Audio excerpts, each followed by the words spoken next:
Hi everyone, and welcome to my tiny corner of the world. I sincerely apologize for taking 2 days to get to your comments on my last videos. I've been carting my daughter around in an effort to sort out some of her health issues, and that will still continue into the next week, but it needs to be done as it has been long overdue. But there is something else I am busy with. I'm busy adopting a new baby from the pound in a neighboring town, so with a little luck, we'll have our new puppy next week. We made a choice of two, Anna and Haley, so hopefully on Monday we'll know which one it will be, whether it will be Anna or Haley. Actually, Anna and Haley were the kids' choice. I have fallen in love with one at the pound named Teddy Bear, but unfortunately, being in a rental home, we can only have one, I think, but I don't want to antagonize my landlord. So while we are waiting for Anna, Haley, or Teddy, we donated some dog food and secured the yard. As soon as we have our new family member, I'll post a nice photograph here. In the meantime, my grandson, the great dragon man, is so excited and he already bought some new doggy toys, washed the blankets, and turned the backyard into a fortress. Anyway, between doctor's appointments and the pound, I took the kids to a lovely restaurant at a lovely venue, and you can enjoy those photographs in the meantime. The place is so cool. It has a shop with curios and gifts, a playground, animals roaming freely outside, and much more.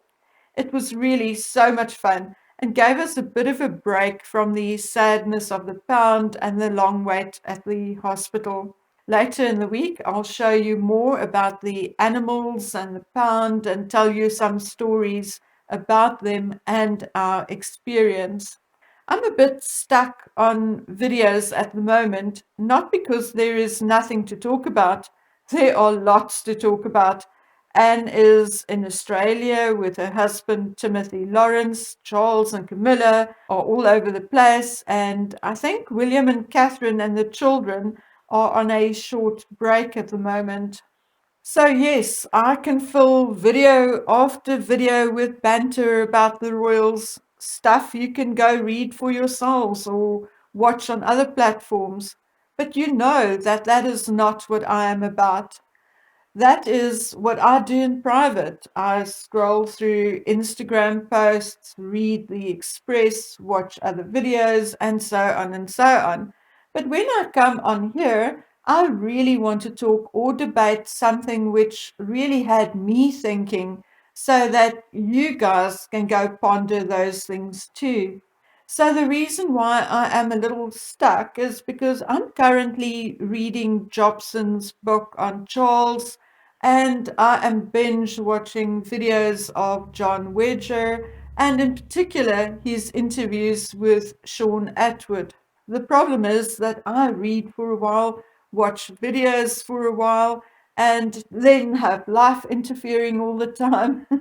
Yeah, I'm still teaching, and yes, all the trips to the doctors and dentists and so on.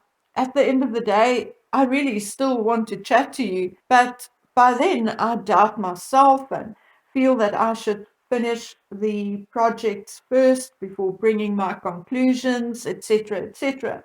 Anyway, I am on chapter 2 of Robert Jobson's book, and although the information so far, all the personal accounts are really interesting, I also find his way of writing about Prince Charles a little, shall I say, flowery, a little over the top complimentary in his opinion of Charles. But it is only chapter 2, so I really want to reserve judgment until I am further into the book. As far as John Wedger, I have only watched about 2.5 hours of interviews and some other material, and I am really intrigued. After 2.5 hours, I've learned so much that I feel I need time to absorb it all. Unfortunately, in my life, because of the many places I have lived in and one particular job I did, I have come across cases of abuse and neglect and other things. But although it had touched me deeply, I always prefer to do what I have to do my duty, help where I can. But I also always opted for self preservation and tried not to ponder it too hard or for too long. When asked on the odd occasion, I prefer to stick to the safe retort of, I don't understand how people can do this. Not understanding was my safe place. Now, from what I am learning, it is indeed possible for someone like Savile to fool people. But I do not care what some people, sycophants, fans, or the ignorant say. In my opinion, it is not possible for someone as sick as Savile to fool someone, a friend, for 30 years. In my opinion, it is not possible and would be naive to think that no doubt or suspicion or even a single thought would ever arise when you, or in this case Charles, have the kind of relationship where you visit each other's homes and spend hours in each other's company. There are what is called red flags, be it an inappropriate joke, certain unacceptable material lying around, there is body language, there is an atmosphere or an aura around certain people that eventually causes the hair in the back of your neck to stand up.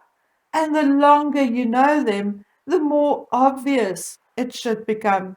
I actually know this from past experience, and one specific incident which occurred in my life was a person I met, a woman.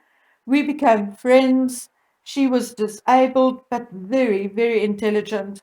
At first, I saw her as intellectually interesting and the kind of person I could talk to about any subject, but it did not take long for me to realize that every conversation eventually turned to her, what she wanted, what she did, what she has, etc., etc. And at some point, I started to feel slightly inferior, yet I thought it was just me.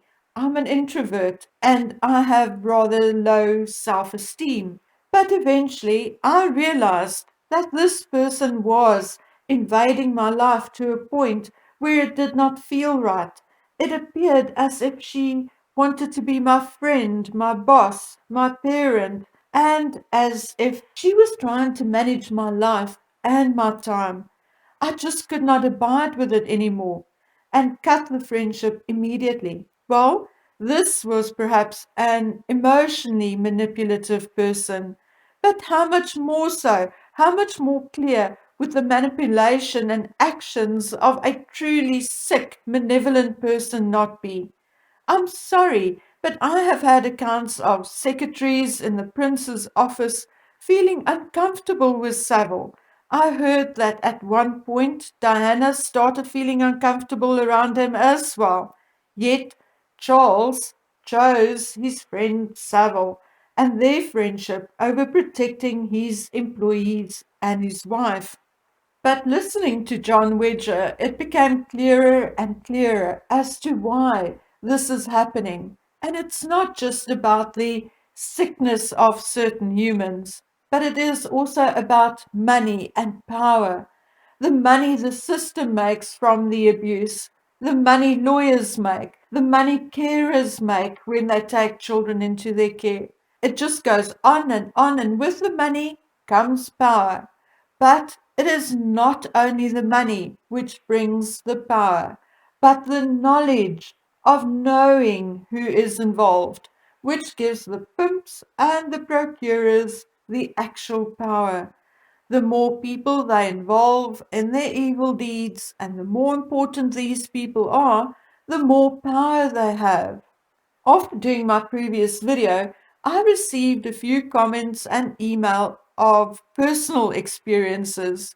I also received many links to other videos, references to books I could read, and so forth. And from all of it, there are two things which resonate throughout. Firstly, and obviously, the lifelong trauma these children and young people suffered. And secondly, the tremendous power these pimps, procurers, or abusers had, and not only over these young people or children, but over everyone else they involved in their sick, twisted, and evil actions. In my previous video, there were a number of comments from people saying that Jimmy Savile fooled not only Prince Charles, but also hundreds of other people, including the likes of Margaret Thatcher. Well, I was not a fly on the wall to tell you whether Savile did indeed completely fool Charles, but I can tell you for a fact that he did not fool everyone. There were people who knew, there were people who complained, and there were people and entities within the BBC and other organizations who knew what he was doing and not only chose to ignore it, but actively covered it up. And why? Because this puny, ugly little man with his thin, stringy, long hair held the power over them to shut them up. Power he gained because of his association with Prince Charles and other influential people, and the power of money. Not necessarily money he, Savile, had, but his ability to collect and make money for an array of causes. And in doing so, he also had doors open to him to do his evil deeds unchecked. But why? Why did Charles choose Savile over everyone and everything else?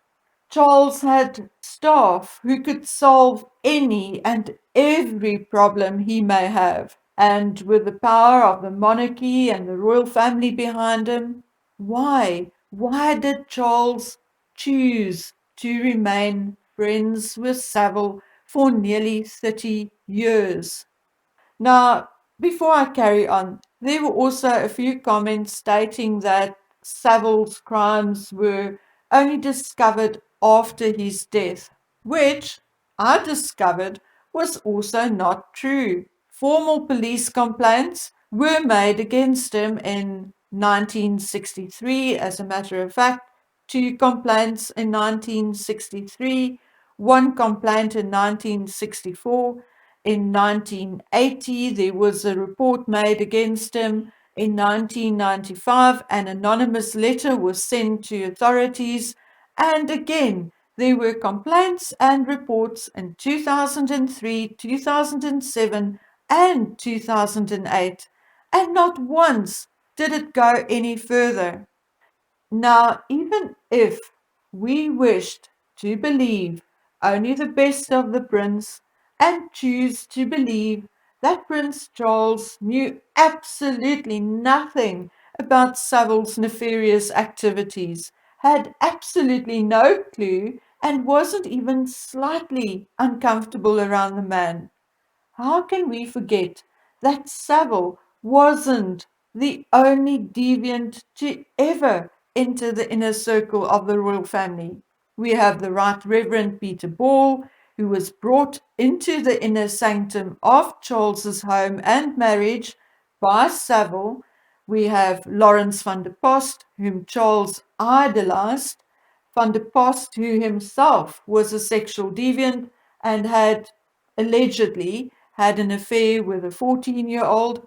And then there was Andrew's friendship with Maxwell, Epstein, and Nygaard.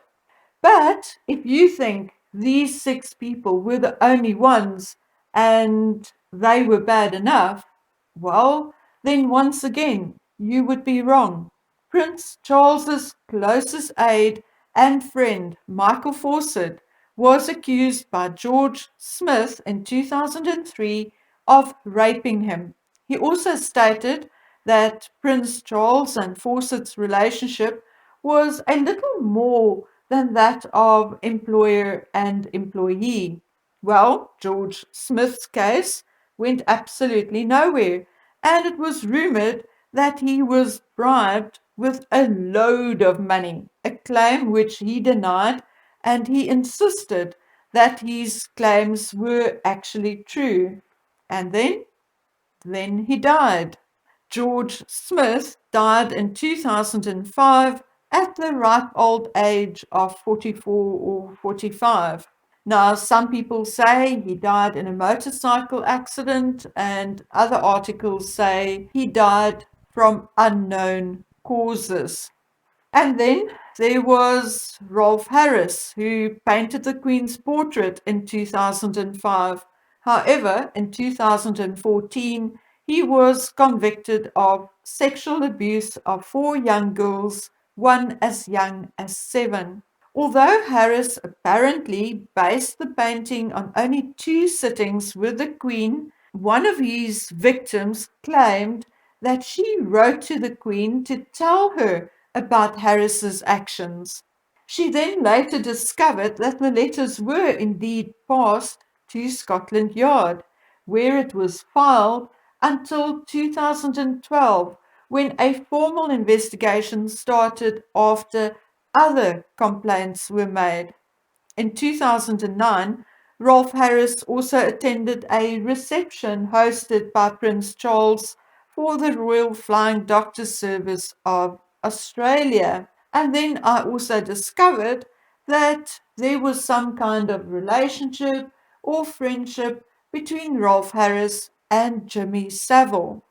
Now, the main thing which I'm trying to point out in this video is that we are not dealing with rumors and gossip here. If it were only rumors and gossip, one could say, well, it's sort of normal as the royals come into contact with so many people, and as they themselves are famous, it is normal that there will be innuendo and gossip, but these are not only rumors.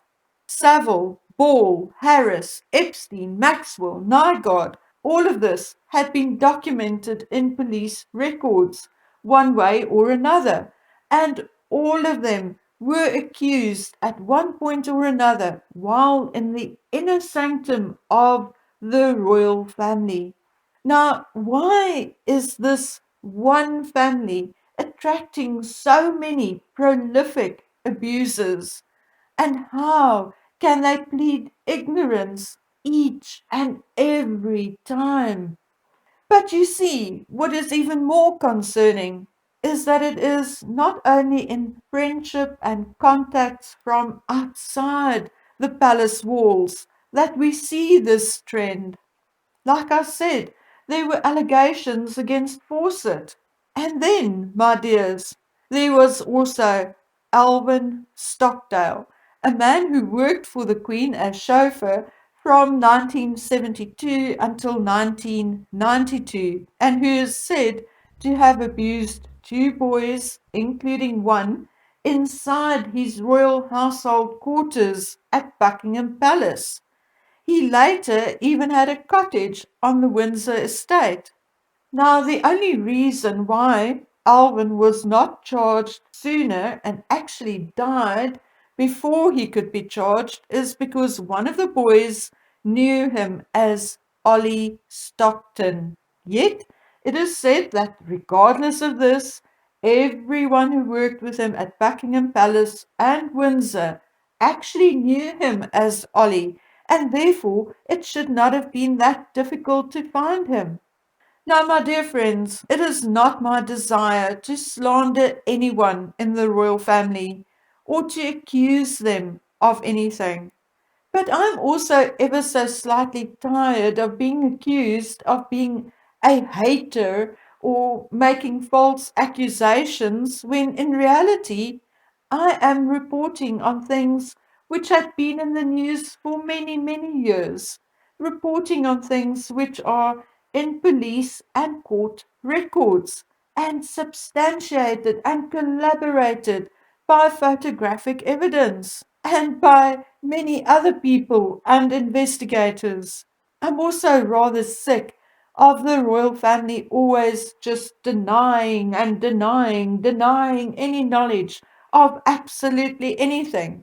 Now, ignorance may be bliss until it starts to add up and become too much of a coincidence. Things happen in life to all of us, and the only way to solve problems and to rid yourself of it is to acknowledge it and to deal with it.